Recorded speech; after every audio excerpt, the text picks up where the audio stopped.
Buenas tardes, estamos en la 10ª jornada interdisciplinaria de la formación docente y técnica del ISPI 4007, que hemos denominado Escuela, Espacio Social y Simbólico en Construcción Permanente. Este año, quien les habla, Lucrecia Nigra y Mariela Sánchez. Tenemos un invitado de lujo que es Carlos Escliar. Bueno, como dijo Lucrecia, hoy tenemos el honor de contar con la participación de Carlos Escliar, que nos presentará el tema Ser y Hacer Escuela en esta vuelta a la presencialidad, donde vamos a estar dialogando acerca de los desafíos y las tensiones que se fueron generando a partir de esta nueva presencialidad. Bueno, Carlos Escliar es docente, investigador, fonoaudiólogo, escritor, está especializado en áreas de literatura, pedagogía y filosofía. Es investigador del Consejo Nacional de Investigaciones Científicas y Tecnológicas de Argentina, el CONICET, e investigador del área de educación de la Facultad Latinoamericana de Ciencias Sociales, FLACSO. Realizó estudios de posgrado en el Consejo Nacional de Investigaciones de Italia, en la Universidad de Barcelona y en la Universidad Federal de Río Grande do Sul de Brasil. Fue coordinador del área de educación de FLACSO en el periodo 2008-2011. Es director actualmente de la colección Educación, Otros Lenguajes, Pensar la Educación de Homo Sapiens y Filosofía de la Educación también de Homo Sapiens. Actualmente dirige el programa superior Pedagogías de las Diferencias y codirige cursos de posgrado. Escribió, entre otros, ensayos educativos y filosóficos. Bueno, esto representa un breve resumen de la amplia trayectoria que tiene nuestro invitado. Bueno, les damos la bienvenida a todo el público presente que nos acompañan de distintos lugares a nuestra 10ª jornada interdisciplinaria de la formación docente y técnica del ISPI 4007 Inmaculada Concepción. Lo dejamos con Carlos. Bienvenido. Bueno, muchas gracias. Espero que me escuchen bien. Yo las perdí en un momento, me desesperé porque no sabía si tenía que hablar o no, pero ahora creo que estamos bien, ¿verdad? Lo que no estamos, nosotros no te vemos, pero no sé si es problema nuestro o la cámara, puede ser que está desactivada. Se supone que está activada desde aquí, ¿no? ¿No está activada? No, no se ve. Qué raro, porque aquí me dice activada. Vamos a desactivar y a volver a activar. Sí. Tampoco ahora aparezco. No. Yo me veo perfectamente. Es decir, me veo feo, pero me veo. A ver qué nos dicen nuestros compañeros. A ver si Sí, está.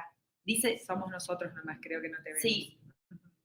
Bueno, Ahí, entonces traten de escucharme como si fuera la radio, Sí, que de hecho no estaría nada mal hacer como estos encuentros tipo radio y no tipo televisión, ¿no? sí. Pero bueno, vamos allí. Primero, muchas gracias por la invitación. Es un gusto estar ahora con ustedes. Yo siempre digo aquello de no estamos aquí, no estamos en un lugar en el cual podamos decir que estamos aquí, pero estamos ahora y espero que pronto podamos estar aquí y ahora, aunque es un mal de la época esta separación entre el aquí y el ahora, entre el lugar y el tiempo, entre el espacio y el tiempo, y seguramente es uno de los problemas que hemos tenido que afrontar durante la pandemia. Yo sé que el tema en cuestión es cómo vamos a hacer escuelas a partir de ahora, o qué desafíos o qué problemas a partir de ahora.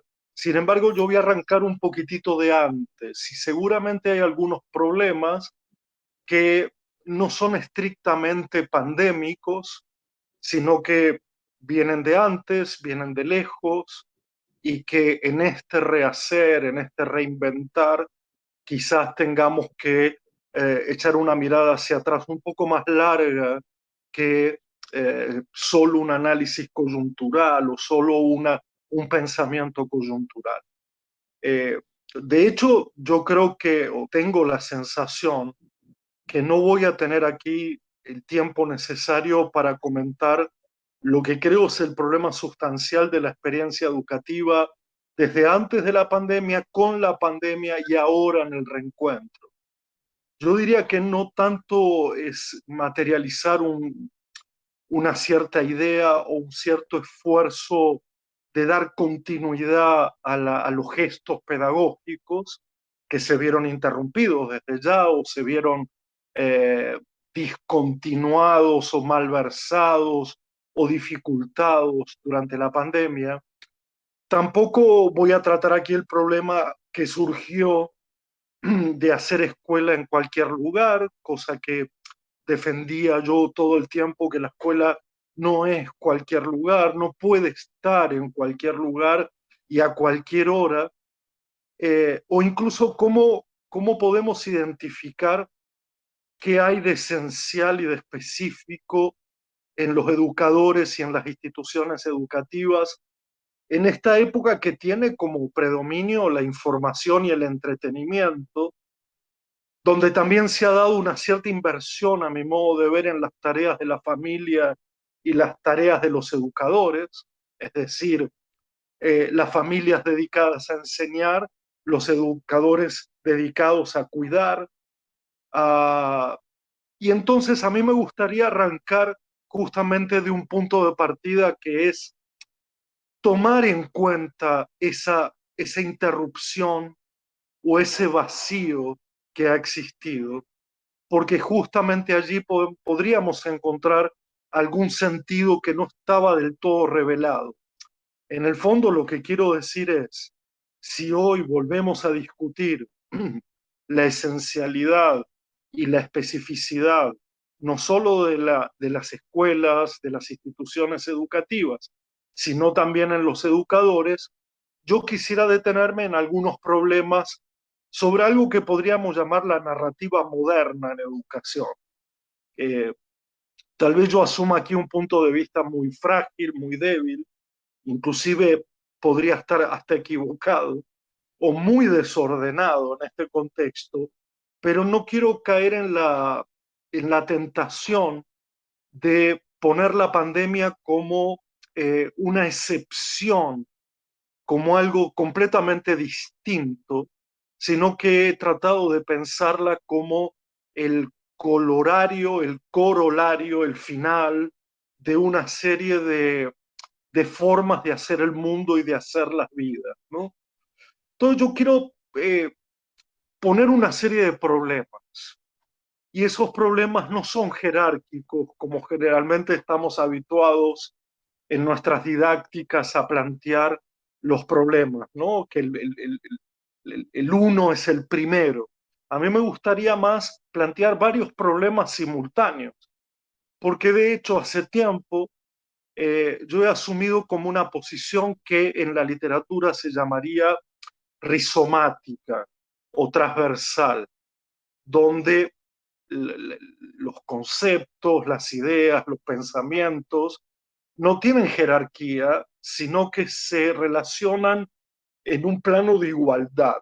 Entonces, me gustaría como plantear no el primer problema, sino el problema uno. Y uno aquí no entra en un orden jerárquico. Ustedes van a ver que plantearé 4 o 5 problemas y que todos ellos tienen jerarquía, todos ellos tienen relevancia, en todos ellos tenemos que pensar. El primero es lo que quedará de un debate para mí mal formulado en términos de la presencia o la distancia en educación.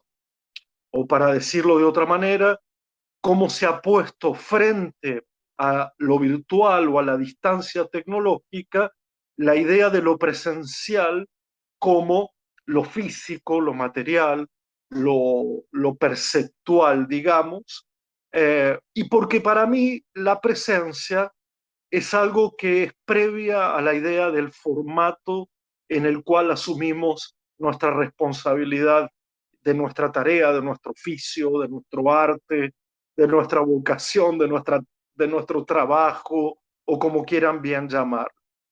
Quiero decir con esto que la presencia, la idea de presencia, tiene una centralidad mucho mayor en el mundo y en la vida que la discusión sobre los formatos de transmisión o los formatos de la enseñanza, en la que todos hemos caído, nos hemos visto como tentados a entrar en esa discusión que opone eh, lo presencial a lo virtual. Hay lo presencial, es decir, hay el arte, el oficio de la presencia, que luego elaboraría la forma de transmitir, una vez elaborada y relaborada, la forma de la presencia. Si yo digo que el problema es la presencia y no el formato o no los modos de mediación, es porque estoy dando por sentado que el problema esencial son las ausencias. Es decir, de algún modo, lo que habría que haber opuesto, lo que habría que haber entrado en una contradicción, en una tensión, no era tanto la discusión de el hibridismo, la bimodalidad que hoy aparece como si se tratara de una nueva clave de funcionamiento pedagógico, sino el debate entre cómo elaboramos presencias y cómo elaboramos ausencias. ¿Y a qué me refiero con ausencias? Me voy a referir a dos tipos de ausencias. Una, las evidentes, las que se fueron, las que ya no están, que es un problema cuya magnitud todavía no sabemos calcular, no sabemos comprender. Y esto forma parte de un paisaje de los efectos dolorosos de la pandemia que todavía no podemos dar por cerrado. Es decir, hay un retrato de las consecuencias en la educación de la pandemia que todavía no está trazado yo diría, con lápiz fino. Se sabe de una enorme cantidad de estudiantes en todos los niveles que han abandonado los estudios y que todavía forman parte de esa larga comunidad de ausentes en el sistema educativo. Particularmente se sabe o hemos sabido que hay dos poblaciones muy afectadas, la de los jóvenes y algunas poblaciones, como por ejemplo la de educación especial o la de inclusión, que no han encontrado durante la pandemia formas de, ya no diría de conexión, sino directamente de hacerse presentes. Y entonces otra vez yo relaboro la idea de presencia, o nosotros como educadores no hemos sabido del todo cómo elaborar nuestra presencia delante de aquellos que empezaron a ausentarse, y este es la naturaleza de un primer problema sobre la presencia y la ausencia. Pero la otra es un tema más general, que es la que pone en juego, en evidencia, en cuestión, qué tipo de mundo y qué tipo de vida hacemos presentes en las instituciones educativas y qué tipo de mundos y qué tipo de vidas están ausentes en las instituciones educativas.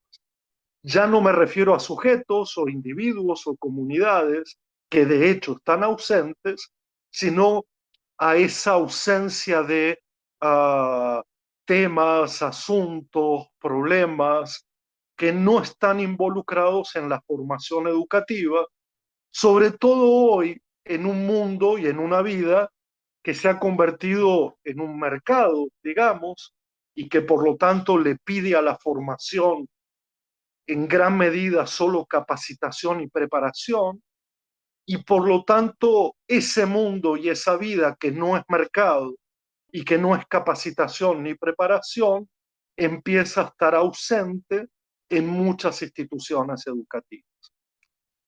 Para que este primer problema sea planteado en toda su magnitud y en toda su extensión, lo vuelvo a repasar para ver si lo logro decir de otra manera. Nuestra tarea, nuestro oficio, nuestro arte consiste en gran medida en elaborar todo el tiempo y relaborar cómo nos hacemos presentes. La educación tiene que ver con una forma de estar presentes en el presente, de estar presentes en el presente, y esto trae también como consecuencia la constatación de dos tipos de ausencias: las de ciertos individuos y comunidades que se han ido, y la de ciertos asuntos que la formación educativa también de alguna manera históricamente ha abandonado por razones que comentaré un poquito más adelante. Ahora, si yo digo que el problema es la presencia, si yo digo que lo que tenemos que insistir en discutir es porque la época en la que vivimos, prepandémicamente, estaba matizada o caracterizada por dos cuestiones que me llaman todavía muchísimo la atención. Antes de empezar esta conversación, lo dije un poco informalmente. Hay, en primer lugar, algo que se llama la disociación entre el aquí y el ahora.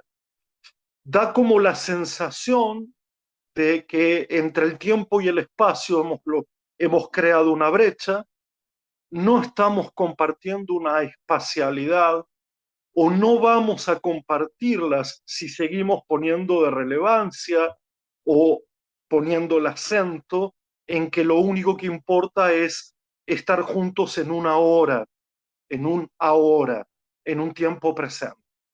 La presencia no es solo compartir un tiempo, sino sobre todo compartir un espacio. De ahí la esencialidad de las instituciones educativas, porque comunidad es un concepto de espacio y tiempo, no solo de tiempo. Entonces, podemos estar ahora horas y horas y horas, como hemos pasado en la pandemia. Ya desde antes la impronta de la educación virtual o a distancia estaba, por supuesto, muy presente, sobre todo en formación superior, y por lo tanto el problema insiste en quedarse, insiste en permanecer como problema. Pero este problema está combinado con otro.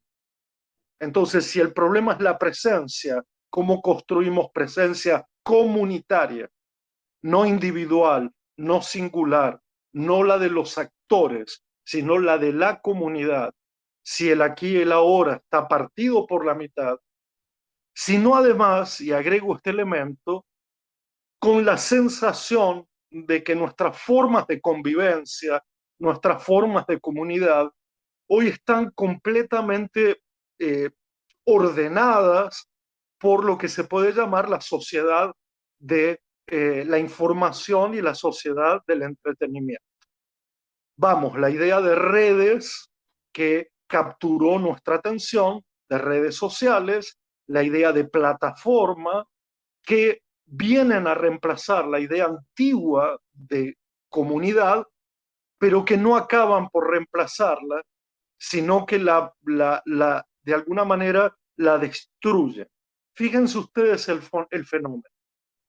No solo es que estamos ahora, pero no estamos aquí, ¿eh? Por lo tanto, el tiempo de encuentro es sumamente acotado a la actividad a la que somos convocados. No habría tiempo ni espacio para preguntarnos cómo estamos, qué nos pasa, cuáles son nuestros deseos. Simplemente salimos aún ahora a hacer lo que tenemos que hacer. De ese modo, el aquí y el ahora se ha convertido en una hora pragmático, performático, utilitario, porque va directo al punto, no tiene tiempo para permanecer. De tal manera que le suma a esta cuestión el grave problema de la construcción del tejido de lo público, no solo de la comunidad en el sentido del espacio, sino ahora también de los públicos, de lo público. ¿Y esto cómo se revela?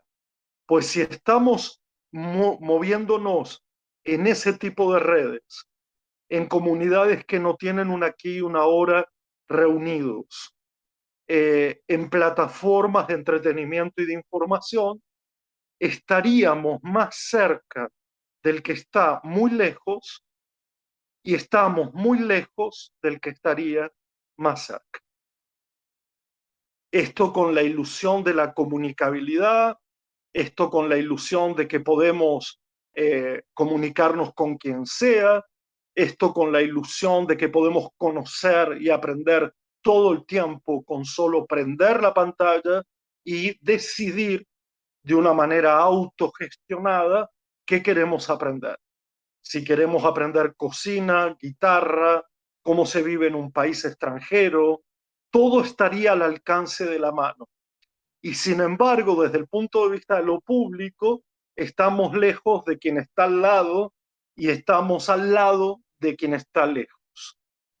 Por lo tanto, aquí dejo deslizado este segundo problema, derivado del primero, ¿no? Cuando coloqué la idea de presencia en relación también a las ausencias, y ahora el problema más, yo diría, más específico de la presencia, en el cual se nos plantea el dilema de cómo entender la educación en términos de comunidad y de tejido público.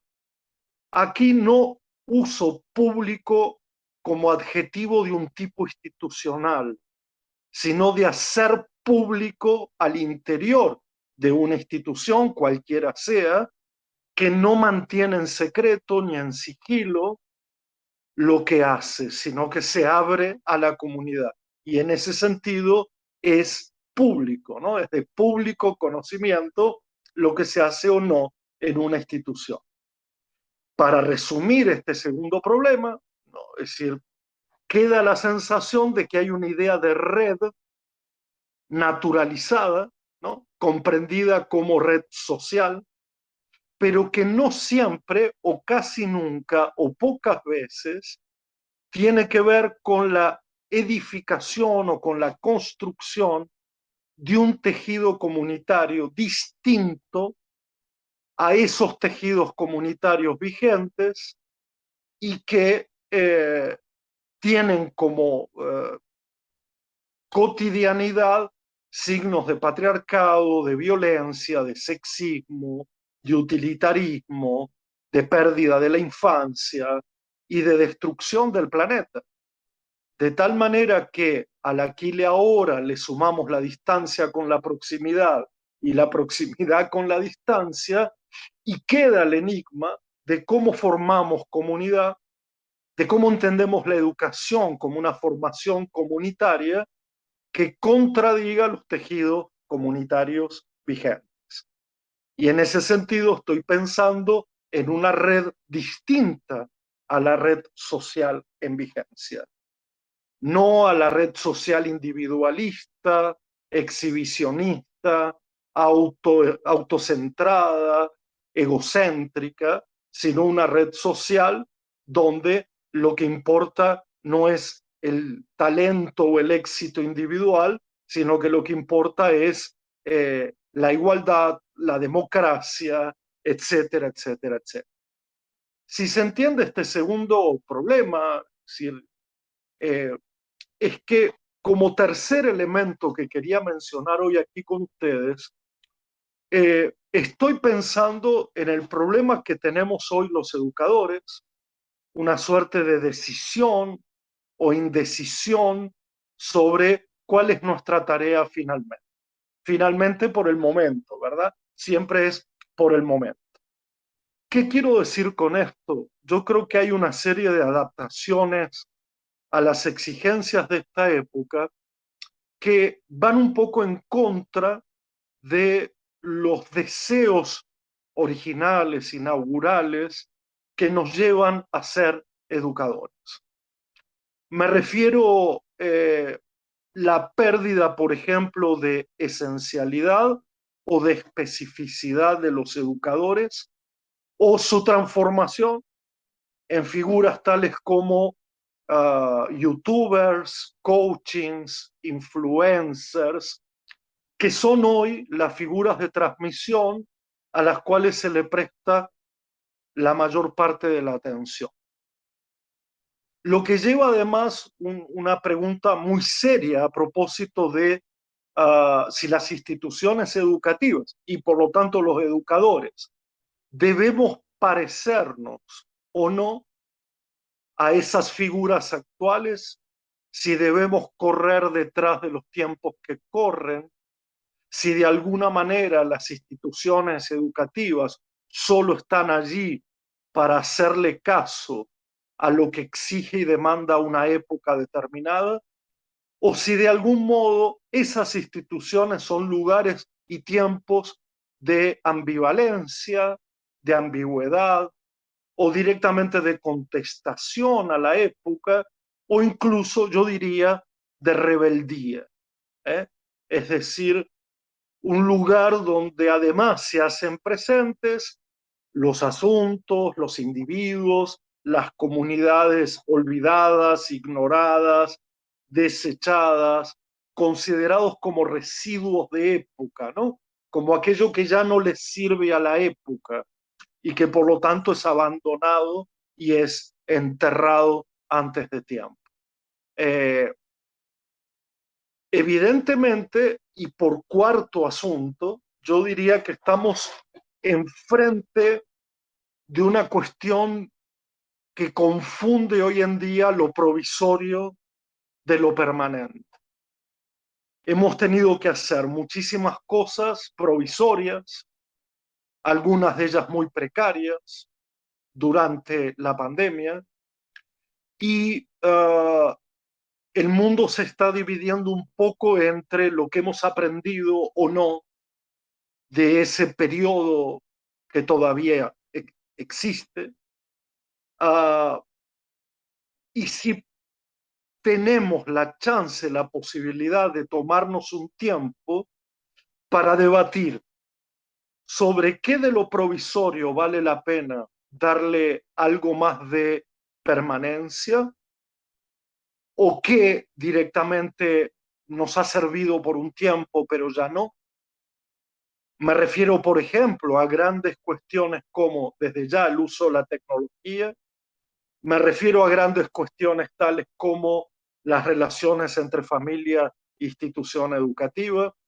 Me refiero también a la idea de qué quiere decir hacer cosas juntos y que necesitan, por ejemplo, estas tres, que son apenas un ejemplo, necesitan distinguirse qué de lo provisorio y qué de lo permanente valdrá la pena debatir. En eso he hecho y he tratado de hacer un llamado de atención todo el tiempo que fuera posible, en que no demos por supuesto que lo provisorio se convierte en permanente o que nada de alguna de las cosas que hemos inventado durante la pandemia ya nos sirven porque ya hemos vuelto a la presencialidad y hay que retomar los aprendizajes significativos, entre comillas, y no hay que perder más el tiempo cuando durante la pandemia, entre otras cosas, volvió a surgir con mucho énfasis filosofías, artes, corporalidades, gestualidades que quizás valga la pena retomar y que no fueron solamente estructuras intermedias mientras duraba la pandemia. Con esto, y para sintetizar este problema en particular entre lo provisorio y lo permanente, me parece que ya damos por sentado que estamos de vuelta a la presencialidad, que ya retomamos las actividades en esta nueva normalidad y que por lo tanto mucho de lo que quizás no vale la pena siga insistiendo y mucho de lo que valió la pena pueda ser abandonado. Y ahora me voy al último problema, quizás el problema más serio, quizás el problema más arduo, quizás el problema más difícil. Tomo un trago de té. Me aclaro la voz para poder plantear este último dilema, esta última tensión, que no es la última, sino que acompaña a todas las demás. Hay algo que en una lectura me ha llamado poderosamente la atención y que tiene que ver con qué significaría ser hijo de este tiempo, qué significaría ser hijo de esta hija de esta época. O para decirlo de otra manera, ¿qué significaría un individuo un individuo o una comunidad perfectamente adaptada a las exigencias de esta época acelerada, utilitarista, mercantil, capacitista, preparacionista y tantas otras de aceleración de la infancia, de la pérdida de la infancia, de la juvenilización del adulto y de la adultización de los niños. Hay mucho ahí para discutir.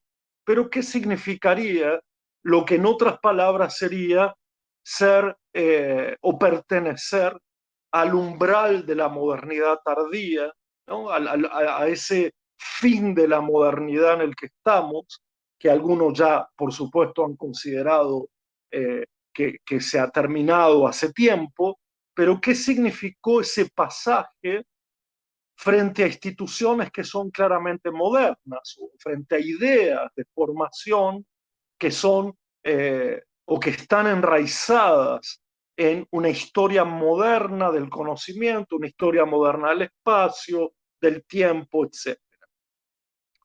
En ese sentido, yo tomo una idea de un filósofo alemán que se llama Peter Sloterdijk y que básicamente plantea lo siguiente: ser hijo de esta época, ser hijo o hija de esta época, adaptarse a la lógica de este final del tiempo, digamos, sería crear un vacío en el pasado, digamos, una suerte de idea según la cual en el pasado ya no habría nada que valiera la pena reconsiderar, el pasado no tendría nada que contarnos, no tendría nada que decir. El presente sería un presente completamente cargado por lo que se llama la inmanencia, es decir, la inmediatez y la fugacidad, encontrando en esa inmanencia lo que antes estaba en la trascendencia, ¿sí? Las grandes preguntas sobre la existencia humana, las grandes preguntas sobre el sentido de la existencia y la experiencia del humano, y también consistiría en una suerte de espera pasiva de que el futuro resolverá todos nuestros problemas inmanentes disociados del pasado. Esto haría del presente un abandono de la memoria, un abandono de la herencia, algo así como una expectación, un ser expectante, cuyas preguntas ya no serían aquellas preguntas de la existencia humana, como acabo de decir, sino que está impulsado, obligado a la urgencia y a la búsqueda de un provecho personal. Este sería el modelo resultante de esa modernidad tardía. Y esto tiene largas, profundas, hondas consecuencias que todavía no somos capaces de descifrar, aunque intuimos muchas de ellas. Prácticamente el paisaje se pinta como que el pasado está muerto, como que allí no hay nada, solo hay una historia a la cual yo puedo en todo caso preguntar a YouTube o a Google, porque todo estaría allí. El presente es un presente compulsivo, es un presente inmanente, donde, repito, esas preguntas trascendentes no caben, y el futuro es aquello que vendrá inexorablemente de la mano de la novedad, de las tecnologías, de las soluciones que la globalización produce, sabiendo que a nosotros nos toca ser residuos de esa idea de globalización. Así planteadas las cosas, a mí se me presenta como una suerte de desazón, ¿no? O desorientación sobre el papel que cumplirían las instituciones educativas, y entonces dejo para el final esa gran pregunta, esa gran cuestión, esa gran incógnita: si es que entonces nuestra tarea consiste en crear individuos perfectamente adaptados a la época, eso supondrá una comunidad desmemoriada, una comunidad ansiosa por un presente de carencia o yo diría de abundancia, es decir, el homus economicus en todo su esplendor, y la propuesta de futuro es una propuesta completamente pasiva, quieta, porque quien elabora el futuro no sería en este contexto las instituciones educativas, sino las grandes empresas, repito, de la información, del entretenimiento, etcétera, etcétera. ¿Por qué lo quiero dejar aquí? Porque hay una suerte de coletazo, ¿no? de último coletazo, sobre el cual habría que trabajar todavía muchísimo, y que tiene que ver con nuestra propia idea del aprender o del conocer.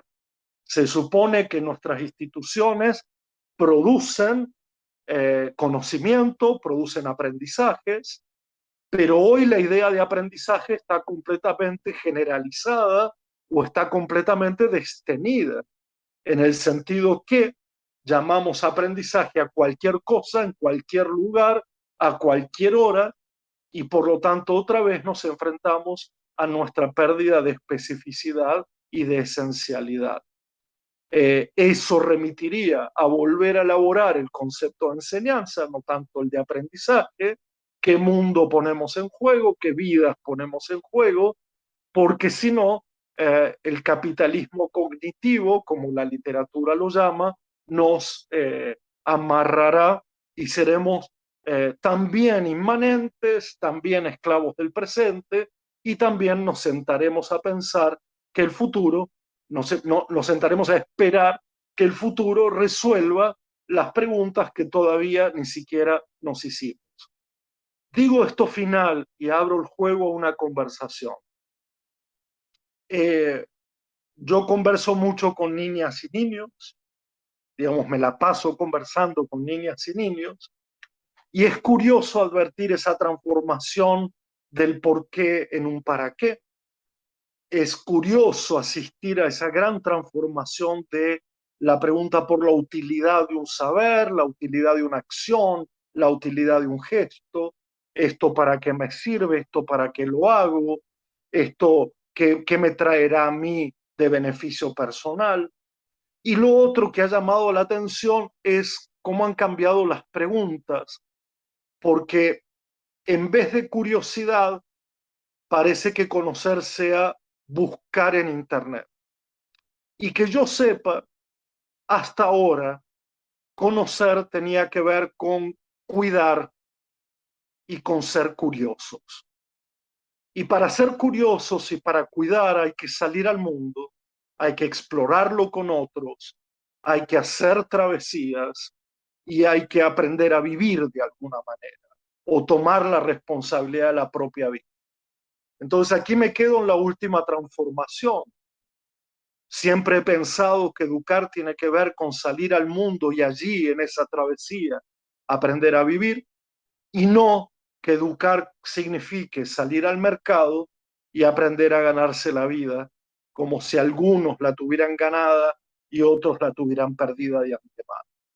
Dejo en este umbral un desorden de problemas, un desorden de cuestiones, pero creo que antes de esta especie de estilo propositivo de cambios, transformaciones, innovaciones, no está mal que tengamos un momento para parar un poco, para detenernos y para compartir estas dudas que seguramente son epocales más allá de la pandemia y lo seguirán siendo mientras el mundo insista en ser mercado y mientras la vida solo sea ganarse la vida.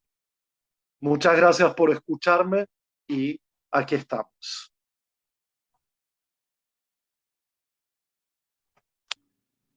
Acá estamos, Carlos, escuchándote atentamente. Yo las veo perfecto a las dos. Bueno, surgieron algunas preguntas en el chat. Una de las preguntas está orientada acerca del rol de la escuela, si la escuela, ¿no es cierto?, que pensamos quedó obsoleta, para este tiempo, esta escuela de hoy, si esta escuela solo sirve para preparar para el mundo del trabajo, ¿sí? Si solo significa bajar contenidos, conocimientos desde el espacio de la escuela, y si es posible también pensar en otras alternativas pedagógicas, ¿no es cierto?, que revisen, ¿no es cierto?, que inviten a revisar esta nueva escuela. Esa A ver, sería una de las cuestiones que se plantearon. yo creo que algo, y agradezco mucho la cuestión, creo que algo comenté durante la charla. Acá hay un debate entre época, instituciones y educación muy largo para hacer. A mí no me parece que la escuela esté obsoleta, lo que me parece es que el mundo, este mundo en particular, está obsoleto y ya muestra todas sus fisuras, todas las fisuras del feminismo, del ecologismo, del hacer filosofía, del arte, de la infancia, está mostrando la necesidad de otro mundo y por lo tanto la necesidad de otro tipo de formación educativa en términos generales. A mí esa idea de que las escuelas del siglo XIX, los maestros del XX y los niños son del XXI, siempre me pareció, por el contrario, una clara definición de que la educación tiene que ver con una filiación entre generaciones, entre mundos viejos y mundos nuevos, entre mundos del pasado que nunca pasaron porque todavía están aquí y mundos que vendrán si los hacemos, si no, quedaremos al margen de esos mundos. Entonces la pregunta podría ser, en esta relación entre época y educación, ¿la educación es simplemente un lugar para adaptarse a la época? Vuelvo a plantear si no es cierto que la educación le ha contestado a cada época en la historia de la educación moderna cuáles eran los atributos que había que formar, o si incluso no hay experiencias rebeldes todo el tiempo, rebeldes a la época. Es decir, contestatario sería, si estamos en la época del descuido, como se la ha llamado en buena parte de la literatura, pues cuidar. Y eso sería contestarle a la época el atributo del descuido. Si la escuela, si el mundo o la época es patriarcal y nosotros en educación le contestamos ese atributo a través de una serie de fenómenos pedagógicos, didácticos, de vínculo, etcétera, contestamos. Y ser rebelde significa que todo lo abandonado, lo ancestral, la narración, lo filosófico, etcétera, vuelva a la escuela como rebeldía. No es contraepocal, simplemente habla de otras cosas y eso es ser rebelde. El rebelde no es aquel que se contenta con un cambio, es el que lo seguirá pensando. Entonces yo creo que hoy en este momento la descripción de las instituciones educativas es las que se adaptan a las exigencias de la época, las que entran en esa idea del capitalismo cognitivo, las que intentan contestarle a la época alguno de sus atributos más perversos y aquellas que además hacen experiencias que están fuera de época, ¿no? Como si no tuvieran que ver con la época. Por ejemplo, los abuelos cuentacuentos, ¿no? Por ejemplo, esas experiencias narrativas, esa experiencia de volver a la tierra, el espacio libre. En fin, que creo que ahí hay señales de que por lo menos hay tres tipos institucionales que permanecen. Cuando uno dice la escuela está obsoleta, olvida que hay escuelas, yo tengo muchas escuelas en mente que no solo no están obsoletas, sino que hablan de un mundo completamente distinto.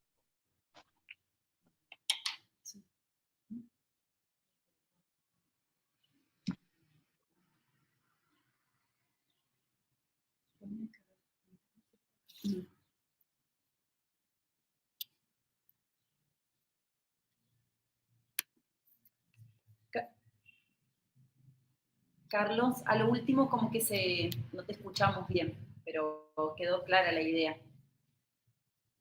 Si quieren, repito que Ahí está. Se había como, ¿sí? Eh, yo creo que el problema de definir escuela en singular en sí mismo es un problema, digamos, ¿no? Y que cuando uno habla de escuelas, de formas de hacer escuelas, más allá de lo que declamamos como función, ¿no? ¿Cuál es la función de la educación? Hay un tema que son las formas que asumen las escuelas y ahí hay una pluralidad y una multiplicidad de proyectos, de experiencias que me hacen pensar que no solo no está obsoleta, sino que un cierto mundo puede estar obsoleto y un cierto tipo de escuela o de formación puede estar obsoleto. Si yo puedo aprender en cualquier lugar, si yo puedo conocer en cualquier lugar, ahí es donde creo que la institución educativa sobra o ha perdido su esencialidad por entregarse tan rápidamente a las lógicas epocales. Es eso lo Tal que cual. quiero decir. Sí, perfecto, perfecto. Mariela.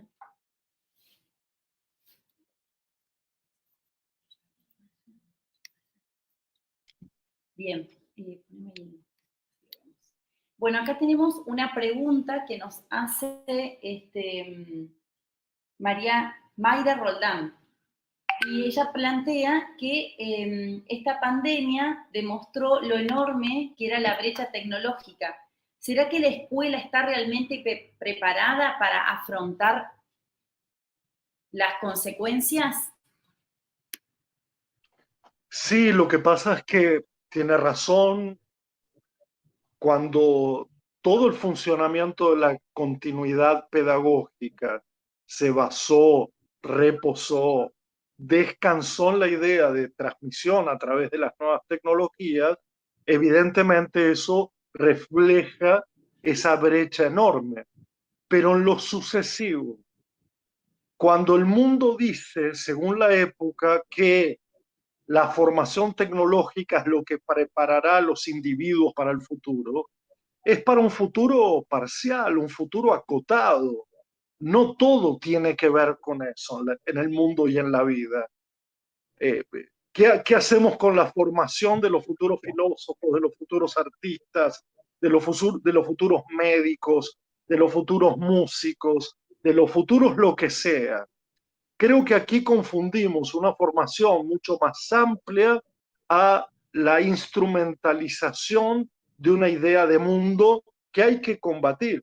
Ahora, si la brecha existe, la condición de igualdad, por supuesto, es resolver la brecha. Pero eso no deja claro qué tipo de formación, para qué tipo de mundo y para qué tipo de vida estamos planteando. Si es la tecnología como medio de transmisión, bueno, claro, claro, hay que disponibilizarla gratuita para todo el mundo.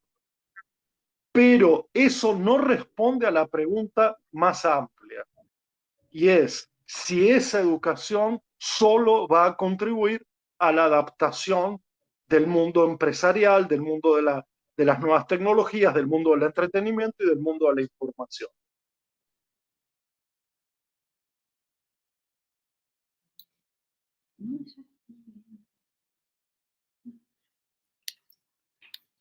Ahí vamos con otra pregunta, Carlos. Bueno, otra de las preguntas tiene que ver, ¿no es cierto?, con, bueno, esta pandemia que justamente movilizó nuestras prácticas y nos llevó, nos condujo a revisarlas. También nos fue planteando otros desafíos para quienes estamos en el ámbito educativo, incluida la familia, que también, ¿no es cierto?, ocupó un rol protagónico también y se generaron otros vínculos, otras alianzas también entre escuela y familia.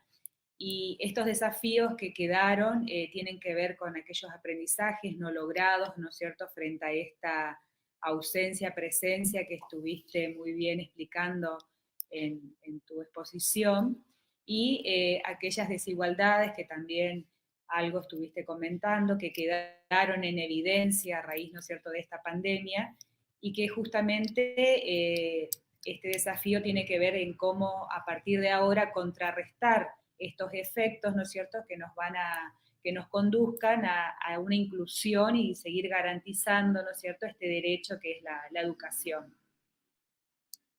Sí, sin duda, pero hay que encontrar los ausentes, y plantearnos una conversación muy larga sobre qué nos ha pasado.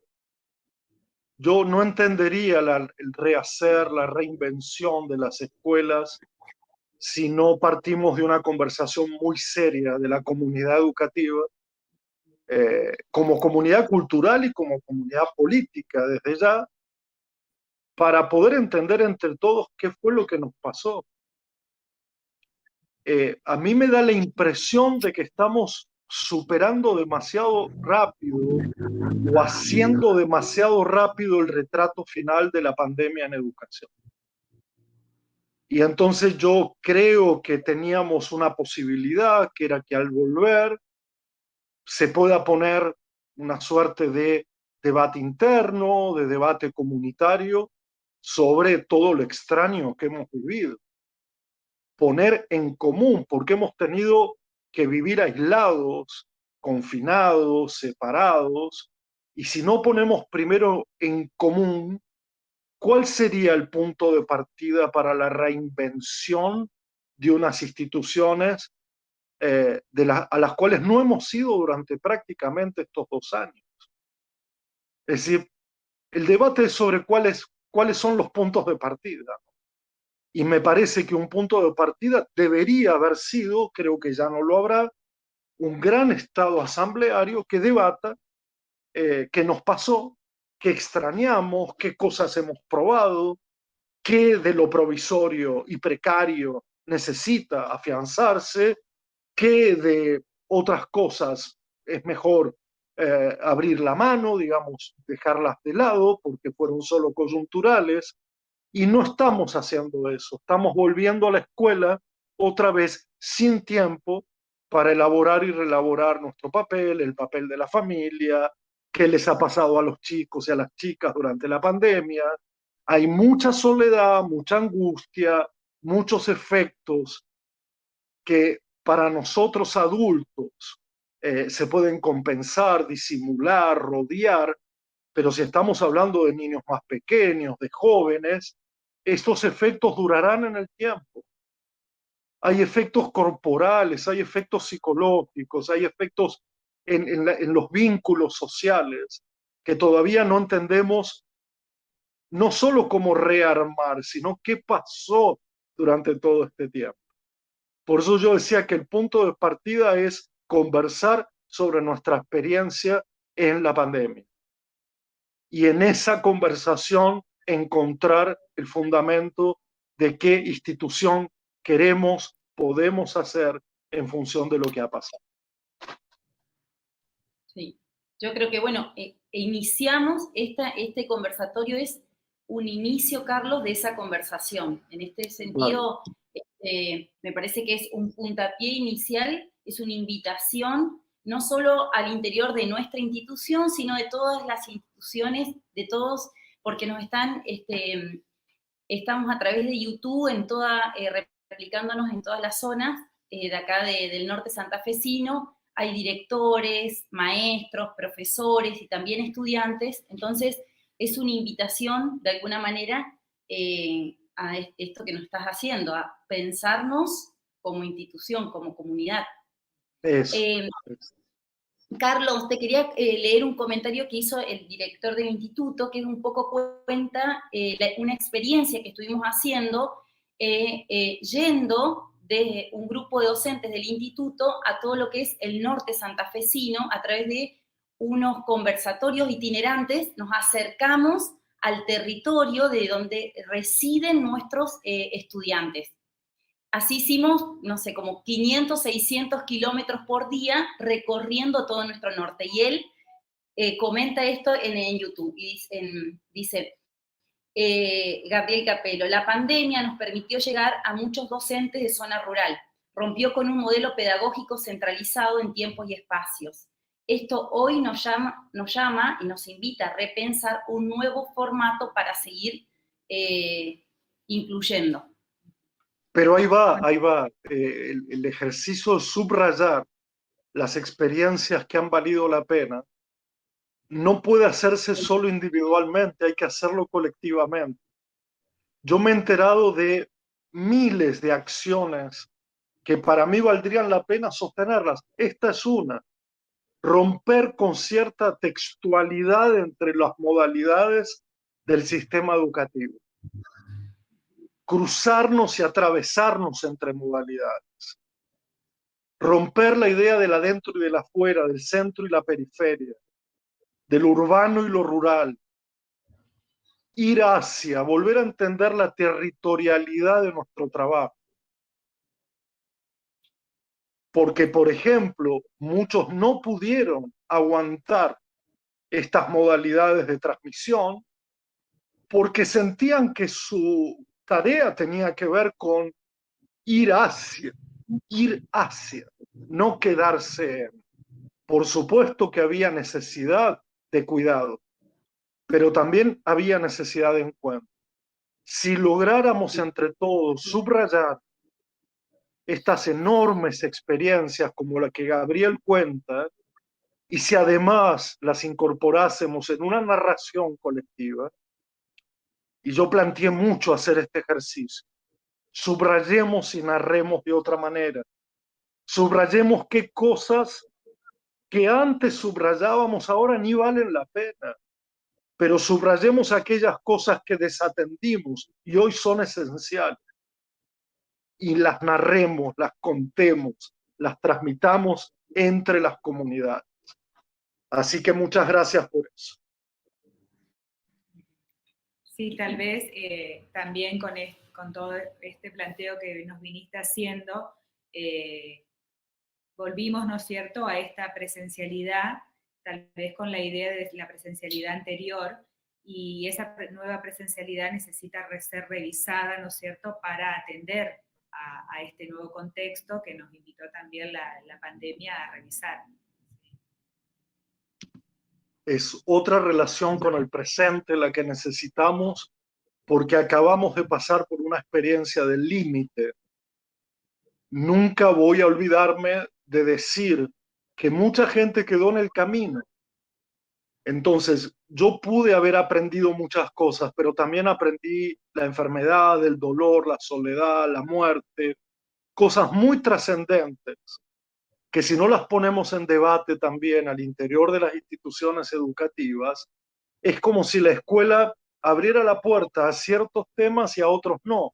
Por eso yo volví a hablar de los asuntos que vamos a poner sobre la mesa, los asuntos de interés común, los asuntos que crean un bien común, y no los asuntos particulares que solo provienen de provechos personales. Tal cual. Dice otro profe de la institución, nos invita también, nos manda un interrogante, dice, ¿qué debates se pueden hacer hacia adentro de las instituciones? Y en relación a lo coyuntural, información, entretenimiento instructivo de la comunicación, ¿qué sentido de la escuela es el que tiene que percibir el docente y los estudiantes? Bueno, yo solo puedo dar una opinión muy personal, fundamentada, histórica, de que para mí no tenemos que parecernos a las plataformas de entretenimiento, de que nosotros no somos una empresa de información, opinión, y de que por lo tanto hay que dejar de parecerse, ¿no? Hay que dejar de parecerse. Y en cuanto al debate interno, es una decisión política de la comunidad reservar tiempos, aún en la dificultad que tenemos, porque muchos trabajamos horas y horas y horas y horas, pero necesitamos un tiempo para esta conversación transversal. Tal cual.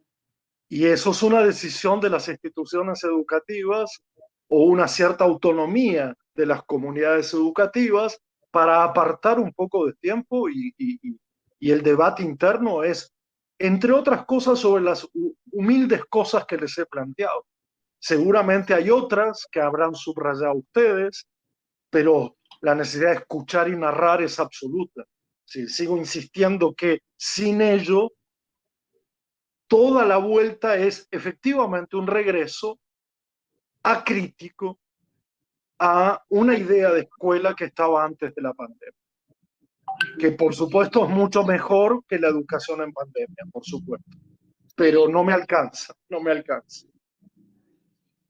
Y que muchos añoran también, Carlos. Hay como una añoranza y que, como bien decís vos, es necesario repensarla.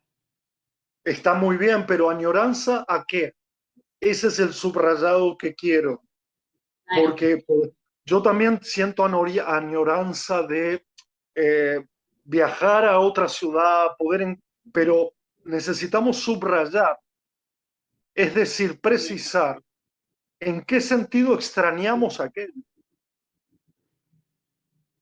¿Qué extrañamos exactamente? ¿Qué extrañan los chicos, las chicas, los jóvenes? Que seguramente es otra cosa de la que extrañamos nosotros, pero que todas deben tener una cierta relevancia comunitaria, no tengo dudas. Y salir de casa y salir del lugar de uno también. Y eso es una metáfora de la educación. Educar es salirse de uno, quitarse del mundo que te ha tocado. Es decir, ir hacia otro mundo, quitarse de la vida que te ha tocado, ir hacia otra vida.